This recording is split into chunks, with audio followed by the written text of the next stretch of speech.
There, Walt here from WaltInPA, back with another episode of the what am I calling this thing? Motorcycle Adjacent Podcast. Took a minute to remind myself. It's been a little while.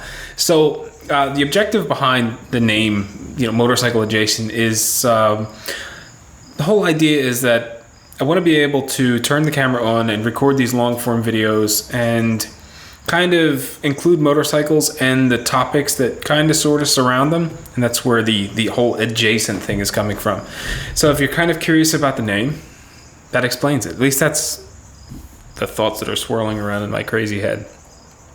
So anyway, in this episode, we're kind of doing this off the cuff. There were a couple of things I wanted to talk about, but I think the first thing we'll discuss is the direction of the podcast.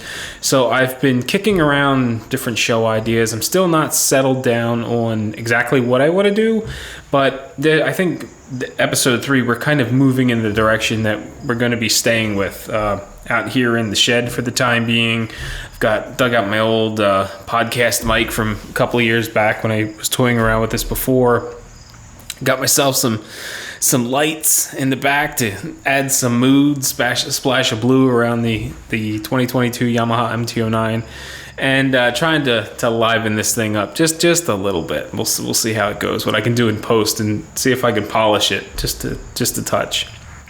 So really that's kind of the only progress I've made in the podcast run, is kicking around a couple of ideas, trying to just add a couple of little flares, different things to how I'm doing the recording process. And I also purchased the domain name Motorcycle Adjacent. I don't remember. I'm pretty sure I bought Motorcycle Adjacent and not Motorcycle Adjacent Podcast, because that URL is like massive, and Motorcycle Adjacent just made more sense. So I guess the kind of first thing to talk about, which is this is where the adjacent part comes in, because it's kind of related to motorcycles but not really, and that's an equipment upgrade. So I'm actually recording the audio on this brand new Apple MacBook Pro 13 with the M2 chip, and the reason I got this, I wasn't even planning on buying one. My partner and I, we run a business where we do AutoCAD drawings, basically millwork shop drawings for commercial and residential applications. Basically, if a commercial outfit needs to manufacture cabinets and they don't have the manpower to do the drawings, or they don't have the desire to do the drawings in-house, they sub it out to us and we take care of that stuff, drawing everything up in AutoCAD. And business has been going pretty well over the last few years, and we've set up kind of a budgeting system for equipment. It was a way to make it fair, so that we weren't buying equipment because we had to buy equipment and we both needed the same thing, sort of a thing. So I think last year I upgraded my phone, and my business partner upgraded parts to his computer, and it all kind of worked out with this budgeting thing. Now, this year I had made mention that I was thinking about using the remainder of my budget to purchase a new MacBook. I've had one, I still have it, but I rarely use it. An old MacBook Pro from years ago, and I thought it was a great machine. It did a lot for me. And I had mentioned that I wanted to get into more YouTube videos, especially through the business, doing various things for the business, and I was considering buying a MacBook Pro to kind of streamline that whole process. Now, I could easily do it on my primary computer. However, it's getting to the point now where editing video is becoming less fun, mostly because I'm spending so much time at my desk that I feel trapped. I feel chained to it. So a typical day for me, right?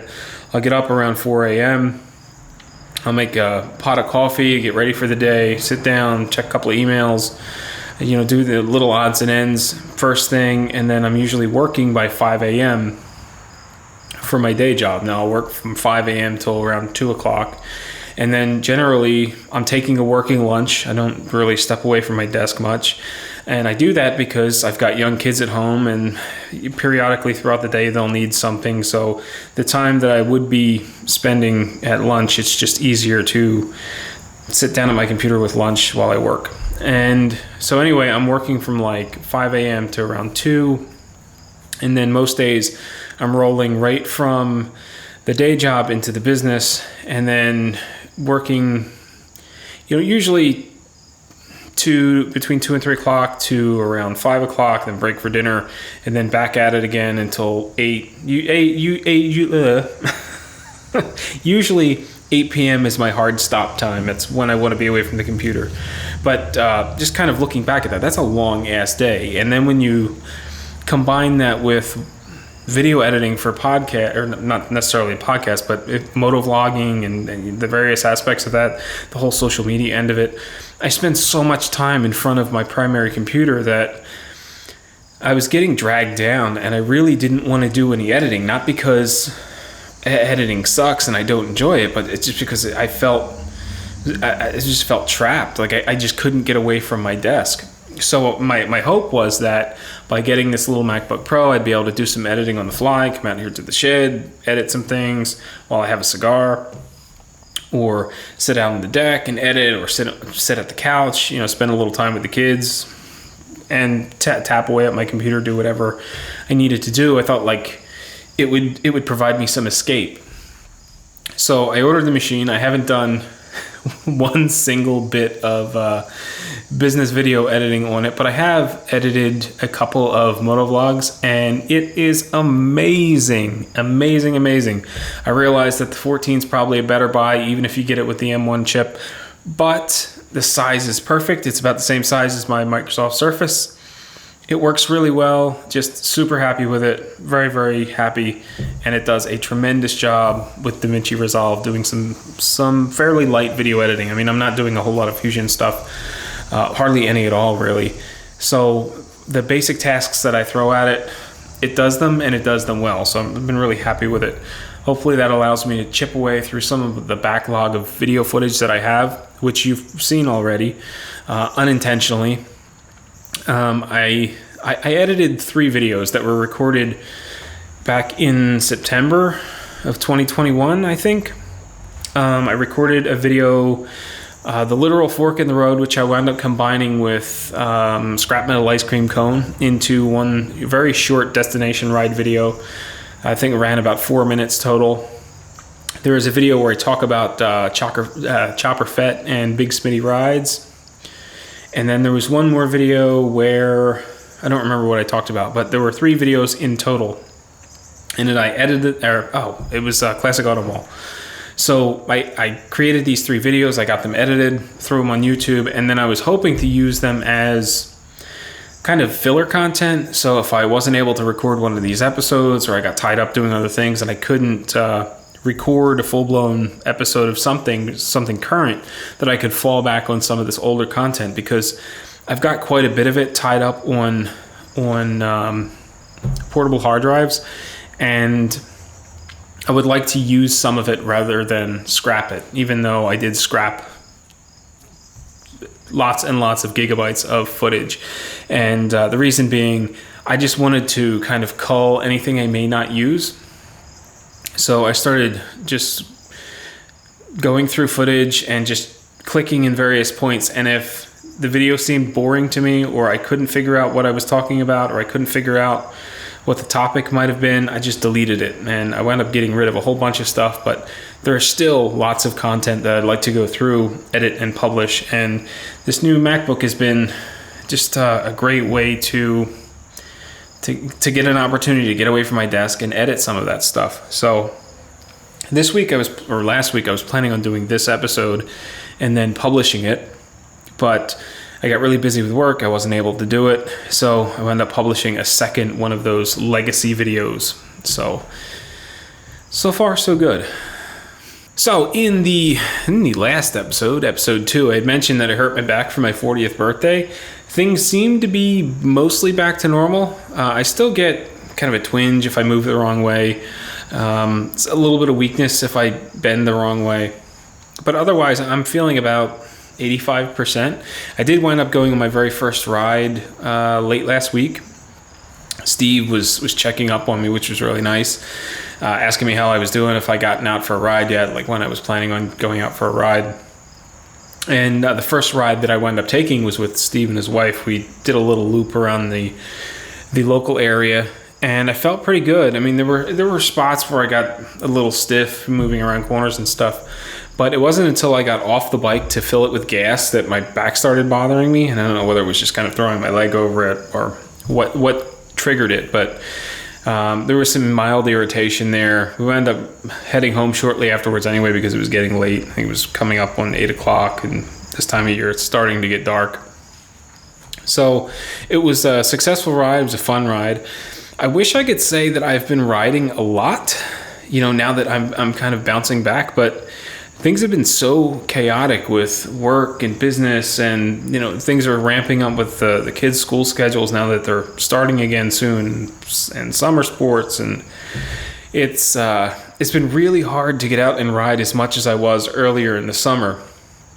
And I'm kind of hoping to end the year really strong. I mean, up until this point, I've been putting, on average, 1,000 miles a month on the bike. I had my 4,000 mile service on the bike right before I hurt myself. So that was late July. It's now mid-August. And I haven't put more than a couple hundred miles on it between mid-July to mid-August, which kind of sucks because I've been really enjoying riding the bike and putting mileage on it and seeing the odometer turn over. I mean, I realize to some people seeing the odometer creep up, another 1,000 miles, another 1,000 miles, another 1,000 miles, they just see the resale value dropping and dropping.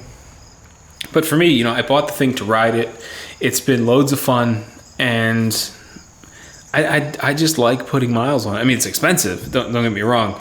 The price of gas is still high, and man, service costs on that thing are getting kind of expensive. So I did the first service at 600 miles, which set me back about $320 or so, which effectively was an oil change and a bunch of maintenance checks. They, checked bolts and fasteners and various other components. They ran an electronic test on it to make sure that everything was in spec, the ECU and all that, because there's a lot of electronic components on it. Diagnostic, that's the word I'm looking for. So after the 600 mile service, I had the ECU redone as a warranty service, so that didn't cost me anything. And then the first major service was at 4,000 miles. I took it over and dropped it off at the dealership with about 4,300 on it. It set me back, I want to say it was like $425, which was basically, again, an oil change and a variety of checks. Even when I took the bike in, I go up to the service department and I tell the guy, I want to schedule a service, thinking that it was going to be a little ways out. And he seemed confused, and I said, yeah, I'm here I want to schedule my 4,000 mile service. He said, well, is that right? That seems really short. He pulled up the service manual for this bike, and sure enough, service intervals are 4,000, even though other manufacturers are pushing them out further and further. I mean, Triumph is doing the 10,000 mile service intervals with their Triumph, and I believe other manufacturers are pushing theirs out as well. Not quite to 10,000 miles, but more than 4,000 mile intervals. So, we're in there, and he's telling me, like, you could just do the oil change, and then, like, you're probably be okay for everything else. It's just checks. Like, there is no major service here other than the oil change. So I said, well, I've been riding this thing a lot, 4,000 miles, and at that point it was like from March till July.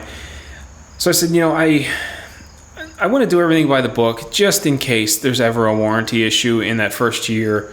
So, I'll just schedule the service. I'll pay a little bit more for it. I'll have the service records, and, I'll sleep better at night knowing that if anything happens within the first year, I'm like absolutely completely covered. There's no loopholes that I need to worry about slipping through because, I didn't have the 4,000 mile service, or I didn't have the 600 mile service done per the owner's manual.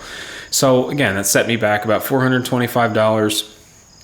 And then he called me up before it was finished, and he says, I just want to stress that you do not need tires right now. However, with the rate that you're riding this bike, you're going to need tires long before your next service.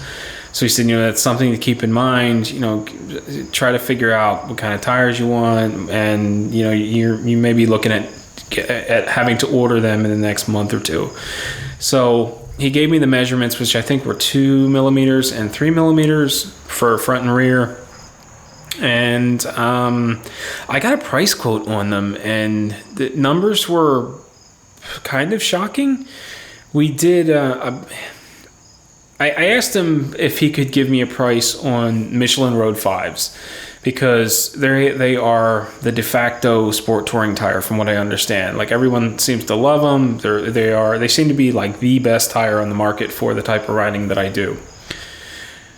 And he tried to steer me away towards like Continental Conti Motions, which I had on the Honda and I didn't like. Not that they were bad tires, but they wore much faster than I was expecting.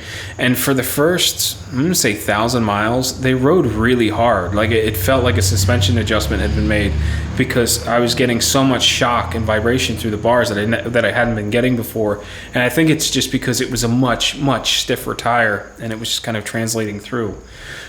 So I wasn't really thrilled with the Conti Motions. And again, the very frustrating part of this entire process was I had those Conti Motions put on my Honda CB650F with the assumption that, or under the impression that, I would be getting longer than OEM tire life out of them. The sales guy explicitly told me that, these tires are worth the money. So I paid extra for the Sport Touring Conti Motions over the OEM Bridgestones. And I didn't get anywhere near the mileage that I did out of the OEM tires. Now, granted, I had been riding it a lot harder, as I had owned the bike, as I owned the bike longer. But when I traded it in, the first thing they told me was like, this thing's going to need tires. And it was like, wait a minute, I just had new tires put on this thing 3 months ago.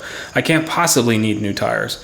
Oh, no, you need tires. They brought out the measuring tool and they measured it. And sure enough, like, it was 3 millimeters or something like that. Technically it would have passed, but they were saying that it would have needed tires before they could sell it. Whether it was a sales ploy or not, I don't know. But it left me with kind of a bad taste in my mouth with the Conti Motions, between the way they handled and the tire wear I got out of them. So, to get back to the point, he gave me a price of $750 for Michelin Road 5s. Now, that is installed, from the ground up. I take the bike over, they take the old wheels off, take the old tires off, mount the new tires, dispose of the old tires. So it's like, 100% all in, $750 to do the tire change. And when he gave me the numbers initially, it was like $550 for the tires and then another $200 for labor.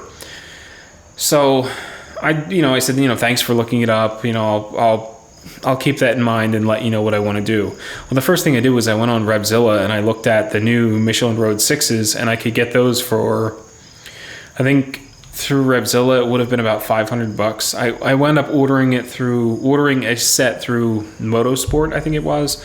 They did a package deal where you order a front and rear tire and they knocked a few bucks off. After taxes and all that, it was like $490 for a set of Michelin Road 6s, which are sitting on the floor right outside of the camera's view. And so I have the new tires. They're ready to go on the bike when these old tires, when these Bridgestone, I think they're Battle Axe tires, are shot, which should be, I don't know, in about a month. Now, fortunately, Steve, you've kind of seen him lots of times in various videos, rides that Aprilia RS660. He bought a tire machine, so I'm planning on taking full advantage of his new machine so that I can do my own tires. I'll pull them off, I'll mount and balance them, that sort of thing, and it'll save me $200 in labor. And if Steve hadn't have bought a tire machine, I may have. I was actually looking at the ABBA Superbike stand makes a tire change kit, which is pretty affordable. Now, the one that Steve bought was a Nomar, and it's a much more robust machine, and I think I would be much happier with the setup that he got. had he not ordered one, I probably would have ordered the ABBA. But now that I see his, if I were to buy another one, I'd probably buy the No-Mark kit, much like he did, and I think it set him back about $900. But even so, that's the tire machine, and it's also the balancer.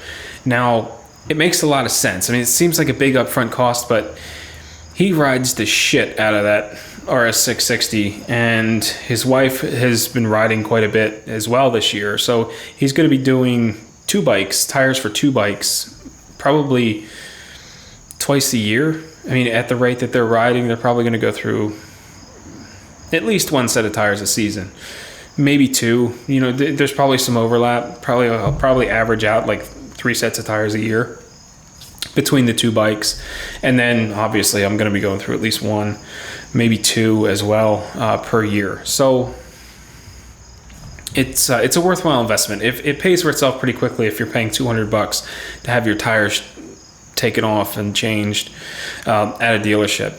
Do the math. A couple of tire changes and it's paid for. So seems like a really good investment, and I'm looking forward to using Steve's really good investment. So I guess there's only one other thing that I wanted to talk about, before I let you go. And I want to kind of make this a regular thing where I talk about some other things in the motovlogging community. So it must have been yesterday, maybe the day before yesterday, I was catching up on some video backlog, and I watched a video from Chopper Fett in which he asked kind of an interesting question. Would you rather have one bike for X number of dollars or multiple bikes totaling X number of dollars? So an example that he made is, would you rather have a Harley CVO that's going to run you $40,000 to $50,000, or would you rather have 3 bikes with a combined total value of $40,000 to $50,000?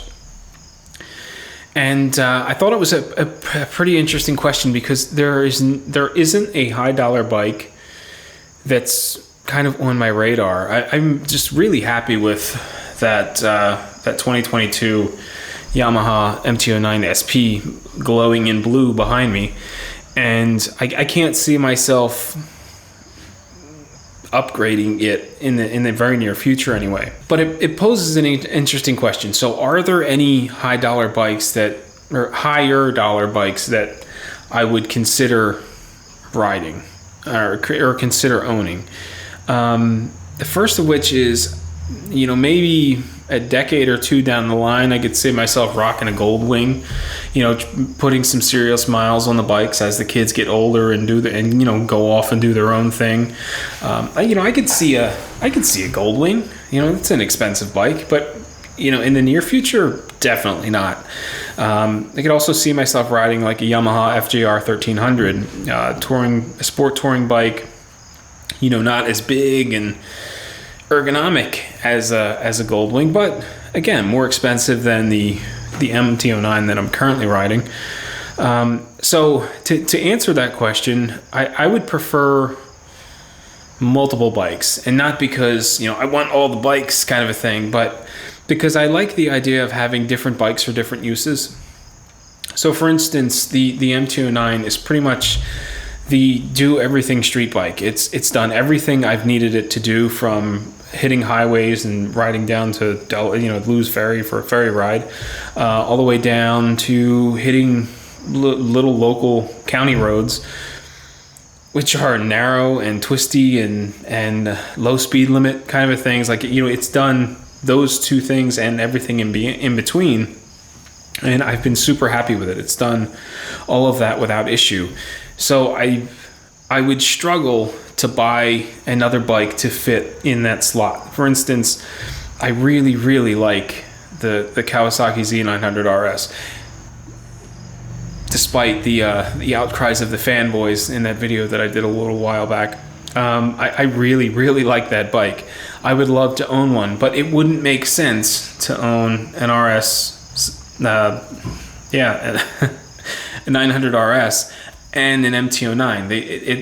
They are not the same bike. One's a 4-cylinder, the other's a 3-cylinder. One's a retro bike, one's a modern. But in my mind, they would serve the same purpose. They'd be for the same type of riding. They would be for the same type of roads. Therefore, it doesn't make a whole lot of sense to have two bikes to occupy the same sort of riding. So, you know, if I had 20 grand to spend and I just spent 11 on the MT-09, I'd probably be looking at something like a Kawasaki Ninja 400, you know, a little sport bike. I'm probably a little too big for a little sport bike, but wishful thinking and all that. Because I want a smaller displacement bike to be riding on some of these little back roads. You know, you don't need tons of power to be doing 35, 40 miles an hour through a twisty backcountry road, you know, tree lined, and you know, you don't need all that horsepower. So something like a 400 would be loads of fun, would be easier to maintain, would be more fuel efficient, and it would probably still have plenty of power to do everything I would need it to do in that application. So, you know, I could see myself having an MT-09 and then having a Ninja 400, and, you know, maybe something like a Royal Enfield Himalayan, you know, to do a little bit of off-roading.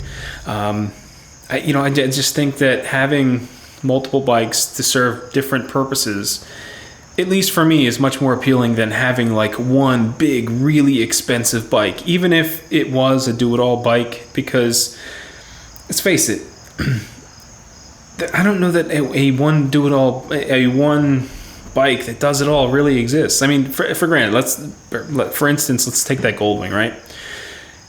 Years down the line, maybe I could see myself with some white New Balances riding on down the road on a Goldwing.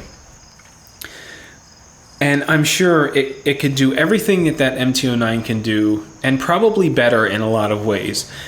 But would you really want to drag that big, heavy 800-pound bike or whatever it weighs and hit these little back twisty roads? I'm sure it could do it, but would you want to lug that big bike out for a short little ride? You know, would you want to lug it out for a 20-minute, 30-minute ride around town? It just seems like an awful lot of bike for that application. So while it could do everything that bike can do, I think in certain applications, different bikes do them better. You know, and I think that, again, a little 400 would probably do backcountry roads better than the MT-09. Just because that's got like way more power than the road needs. It's blast, don't get me wrong. I do not regret buying that bike, even in the slightest bit. But, you know, I would like having something else, you know, just to toy around with for, again, different applications.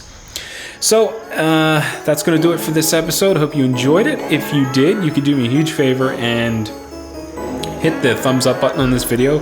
It helps spread the word and gets me exposure to other people that are on YouTube, because again, you're liking the content. It also lets me know that I am on the right track with producing content that you enjoy. And if you're not already subscribed, do me a favor and subscribe. It's free. And yeah, again, helps spread the word. Anyway, that's going to do it. Hope you enjoyed this video. As always, thanks for watching, ride safe, and I'll catch you in the next one.